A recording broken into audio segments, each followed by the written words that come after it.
guys, welcome to our channel.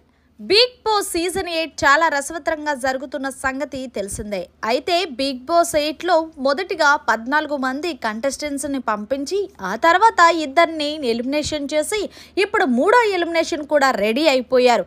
అయితే ఇప్పుడు వరకు వెళ్ళిన కంటెస్టెంట్స్ పెద్దగా మజానైతే ఆడియన్స్ కి ఇచ్చిందే లేదు. ఇక అసలు విషయానికి వస్తే బిగ్ బాస్ 8లోకి వైల్డ్ కార్డ్ కన్ఫర్మ్డ్ కంటెస్టెంట్స్ అయితే వెళ్తున్నారు. అది కూడా ఎప్పటి నుంచి అంటే అక్టోబర్ 5వ తారీఖు నుంచి. ఇక బిగ్ బాస్ సీజన్ 8లోకి వైల్డ్ కార్డ్గా అడుగు పెడుతున్న కంటెస్టెంట్స్ ఎవరు అంటే సీజన్ 1 నుంచి హరితేజ అడుగు పెడుతుంది. ఇక హరితేజ లోపలికి వెళ్తే కామెడీ అయితే చాలా బాగుంటుందనే చెప్పాలి.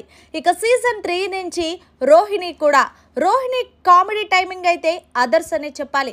ఇక సీజన్ 4 నుంచి ముక్కు అవినాష్ కూడా అడుగు పెడుతున్నాడు.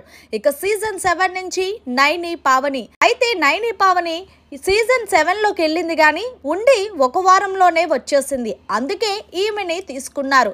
మరి ఇంకా ఇద్దరు అబ్బాయిలు కూడా వెళ్ళబోతున్నారు. మొత్తంగా 6 అయితే వైల్డ్ కార్డ్ ఎంట్రీ ఇవ్వబోతున్నారు బిగ్ బాస్ హౌస్ లో. ఇది కూడా 2.0 లాగా స్టార్ట్ అవబోతుంది గత సీజన్ లాగా. ఇంకొక ఇన్ఫర్మేషన్ ఏంటంటే నిఖిల్ గర్ల్ ఫ్రెండ్ కావ్యను కూడా తీసుకుంటున్నారని టాక్ వినిపిస్తుంది. నిజంగా కావ్యాని కానీ వైల్డ్ కార్డ్ ఎంట్రీలో తీసుకొస్తే సీజన్ 8 సక్సెస్ అవ్వడంలో ఎలాంటి సందేహం ఉండదు. మరి మీరేమంటారు? ఇప్పుడు చెప్పిన కంటెస్టెంట్స్ మరి మజాని ఇవ్వడానికి హౌస్కి వస్తున్నారు. వీళ్ళు ఎలా ఉంటారో చూడాలి. మరిన్ని లేటెస్ట్ అప్డేట్స్ కోసం చూస్తూనే ఉండండి మన ఛానల్.